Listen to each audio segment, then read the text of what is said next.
आज हम श्री राधा रानी श्री कृष्ण और एक गोपी की कहानी लेकर आए हैं। एक बार श्याम सुंदर अपना श्रृंगार कर रहे थे।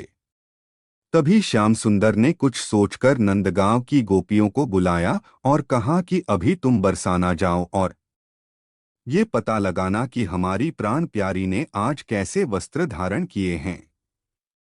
आज हम भी वैसी ही पोशाक धारण करेंगे। आज तो राधे जैसे ही वस्त्र धारण करके ही निकुंज में जाएंगे और तो हमें देखकर राधा जी अचंभित हो जाएंगी। जब नंदगांव से गोपियां श्री बरसाना पहुंची तो श्री कुछ मंजरियां श्री राधा रानी का श्रृंगार कर रही थीं।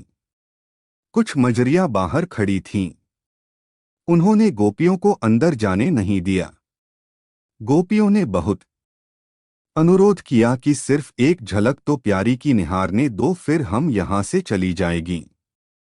मंजरी ने कहा कि एक शर्त है कि कोई एक गोपी ही अंदर जाएगी। फिर एक गोपी अंदर श्री राधे की झलक के दर्शन करने गई। गोपी बिना पलके झपकाए श्री राधे की झलक के दर्शन करती रही।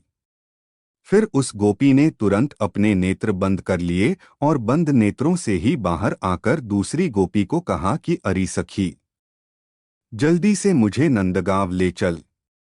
सभी सखियों ने कहा कि पहले श्री राधे के श्रृंगार का वर्णन तो कर सखी। गोपी ने कहा कि पहले जल्दी से मुझे श्याम सुंदर के पास ले चलो, वहीं पर बताती हूं। उस गोपी का हाथ पकड़कर सखियां नंदभवन में ले आईं। जब सखियां नंदगांव पहुंची तो श्याम सुंदर ने पूछा कि कर लिए मेरी श्री राधे के दर्शन?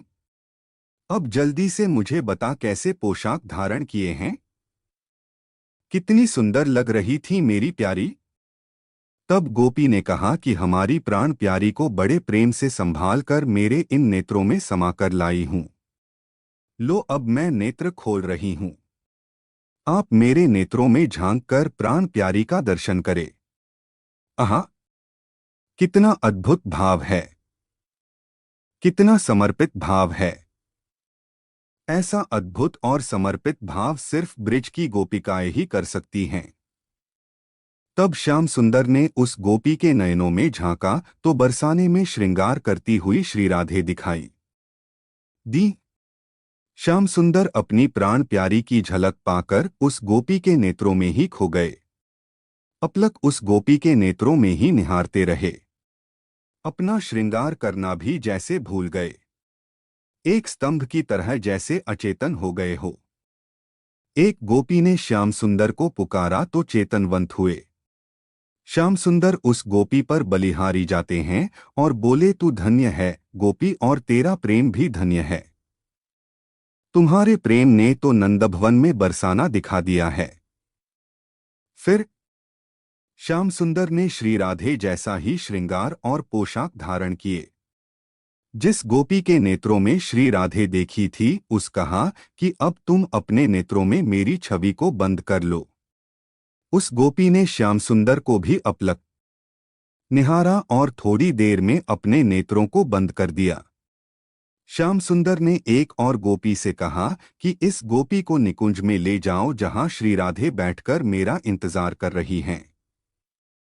वो सखी उसका हाथ पकड़कर निकुंज में ले आई जहां श्री राधे अपने श्याम सुंदर का इंतजार कर रही थीं। नंदगांव की गोपियों को देखकर उनसे पूछा कि श्याम सुंदर कहाँ हैं?